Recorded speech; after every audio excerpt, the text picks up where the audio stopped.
In Total War Pharaoh, just like in any other Total War, we have settlements, but in our game we introduce a new feature called outposts. We have 7 different types of outposts which the player can construct. They vary from military outposts to economic outposts and are designed to help the player in different situations. For example, one of the most interesting outpost that we have is the fort. Once constructed on the map, the player can move in with their armies there and protect a certain territory. Another interesting example of an outpost is the monument. It is very much connected with the ability of the player to claim the pharaoh crown.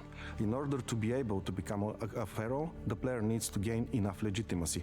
Monuments are one of the ways the player can do that. They need to construct them across the land, promote their brand, and by that they can further down the line claim the crown.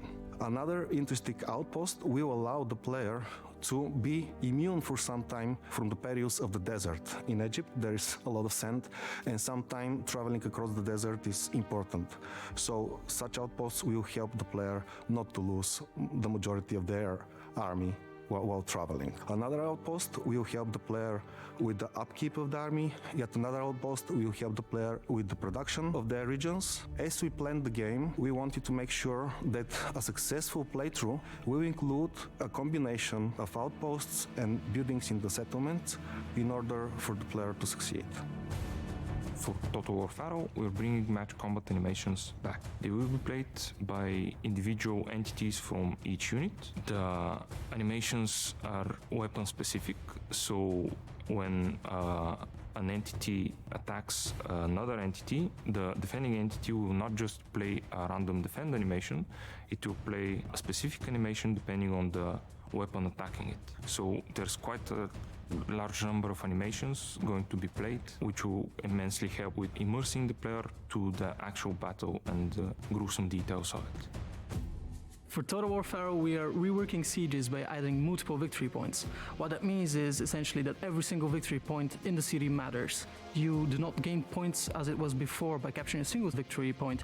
You have to capture multiple to start winning. If you're on the attacking side and you manage to capture one of the victory points, that means that you will get debuffs that are specific for this victory point. The more you capture of the settlement, let's say you capture a second victory point, then the defender starts losing morale because they're losing their city. And if you capture all 3 of the victory points, you have essentially captured the whole city, meaning that the defenders' morale starts plummeting because they have lost their home. Another thing that we're adding for the sieges is bringing back siege ladders as being equipment instead of having them in your pocket. What that means is that you have to construct them prior to a battle, as with other siege equipment. Another siege equipment that we're adding is wall sapping, which basically means with enough time to prepare, you can destroy one of the walls before starting the battle. Another thing that we're adding is settlement destruction, which means that you can burn down a settlement. The more you burn down a settlement, the more penalties the defender takes. But do be careful how much you burn down the settlement, because if you manage to win and colonize the settlement, the repair bill is way higher. Total War Pharaoh starts with some of the leaders already in place. For the Hittites, this is Suppiluliuma II, who you can play as, and for the Egyptians, this is of course Merneptah.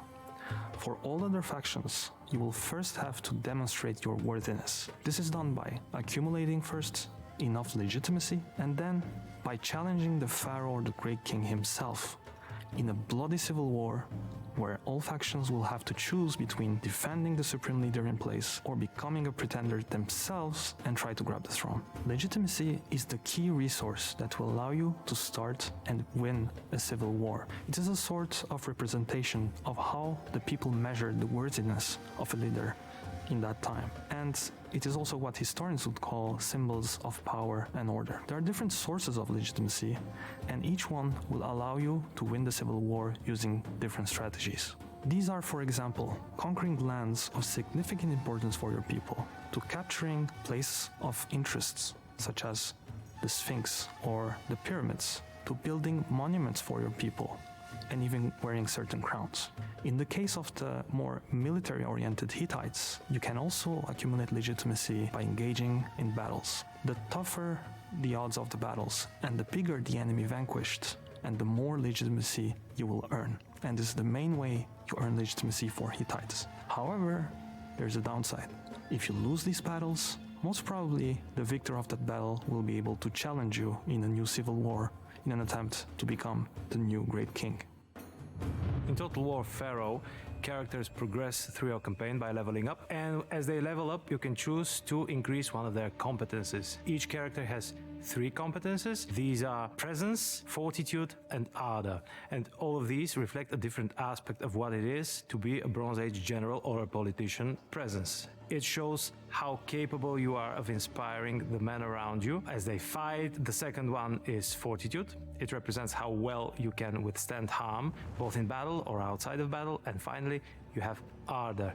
This shows how quickly you can react and how quickly you can make decisions, again, both in the battlefield and outside of it. As you level these up, you gain gameplay effects. Presence increases the offensive capabilities of your armies, fortitude increases the defensive capabilities of your armies, and ardor increases the speed of movement, both in battle or in campaign.